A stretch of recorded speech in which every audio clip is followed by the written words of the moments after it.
We've spent trillions on R&D, on materials science, on AI optimization.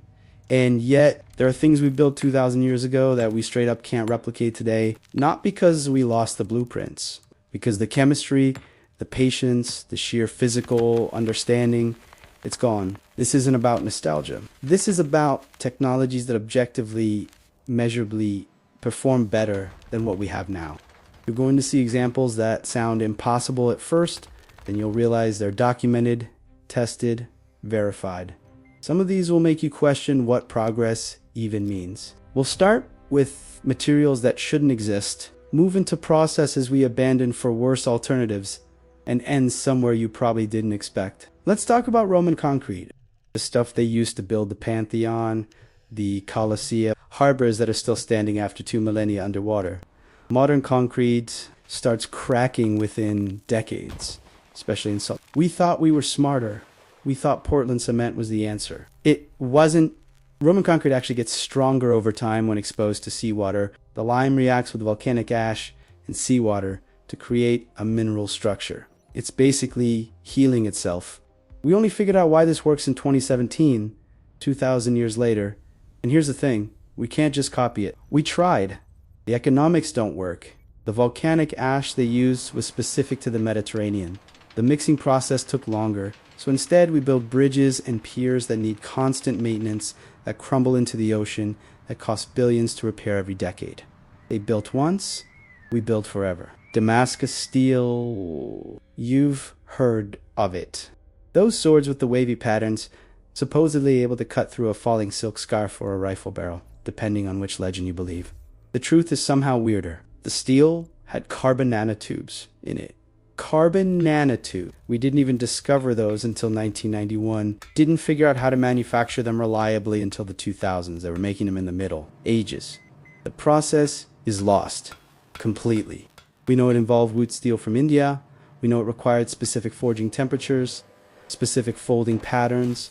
But every modern attempt to recreate it falls short. The molecular structure isn't quite right. The flexibility and hardness don't balance the same way. It's not even close. And this was production-level technology. These weren't one-off masterpieces. They made thousands of these blades. Then, in the 1700s, the ore sources changed, the trade routes shifted, and the knowledge just disappeared. Greek fire?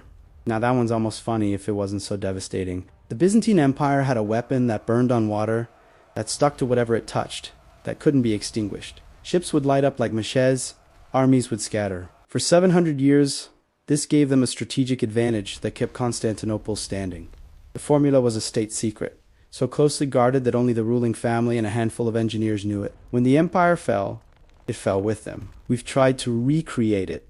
Military historians, chemists, pyrotechnics experts, best guess. Some combination of petroleum, quicklime, sulfur, maybe naphtha, but none of the reconstructions quite work. They don't cling the same way, they don't burn hot enough, they don't reignite on water, whatever they had. It was legitimately more effective than early napalm, and we just don't know how to make it anymore. Here's where it gets uncomfortable. Ancient surgery, cataract removal, specifically, there's a technique called couching, where you'd use a needle to push the clouded lens away from the line of sight. Sounds barbaric, right? Except it worked. There are Egyptian mummies with evidence of successful cataract surgery. Indian physicians were doing this routinely in 600 BC with specialized curved needles. With sanitation protocols, it wouldn't look totally out of place in a modern OR. We abandoned the technique, then brought back a version of it in the 1700s, then refined it into modern. But for about 1,000 years in Europe, we forgot how to do it at all. People just went blind. The Romans had central heating.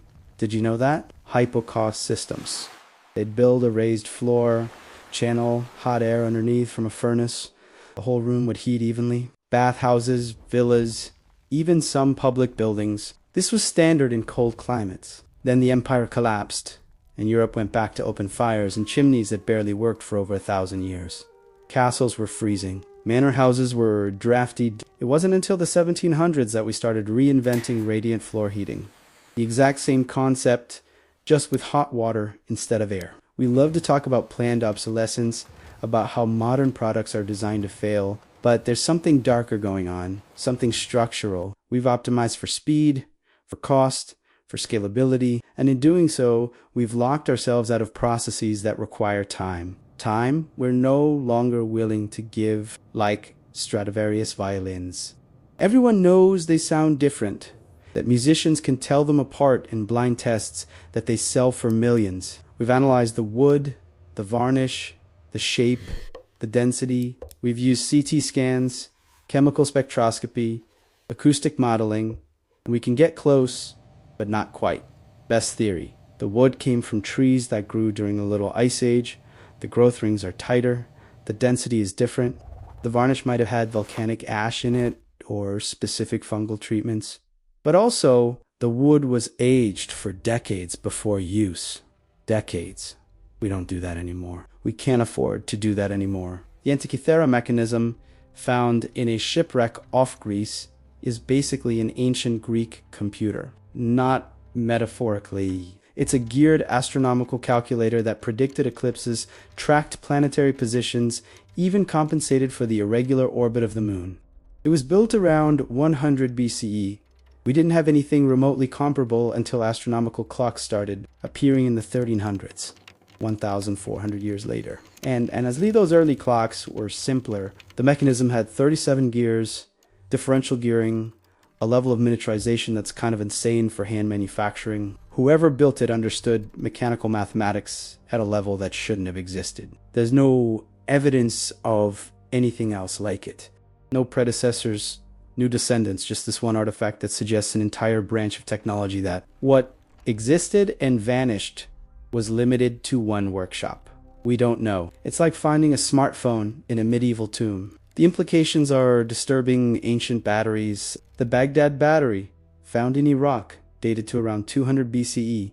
It's a clay jar with a copper cylinder and an iron rod sealed with asphalt. Fill it with vinegar or acidic liquid, and you get about a volt of electricity. Maybe they used it for electroplating gold onto silver. We've found artifacts that might support that. Maybe it was for something else entirely, but the fact remains they had functional galvanic cells 2,000 years before Volta invented the battery. We just didn't recognize what we were looking at for decades after the discovery. Roman roads are still in use, not as historical curiosities, as actual functional roads. The Appian Way, built in 312 BCE. You can still drive on parts of it. The base layer is huge stone blocks, fitted so precisely you can't slide a knife between them, then layers of progressively smaller stones, gravel, and paving. The drainage is perfect. Water runs off to the sides. The foundation doesn't shift. Modern asphalt roads. We're lucky if they last 20 years before needing major resurfacing. They build for permanence. We build for maintenance contracts. Here's the pattern. It's not that ancient people were smarter. They obviously weren't. They didn't have our scientific method, our materials, databases, our computational models, but they had something we don't. They had time as an input, not a cost. A cathedral took 100 years to build. A road project might span decades. A craftsman would spend years as an apprentice, learning techniques that had been refined over generations. We can't do that anymore.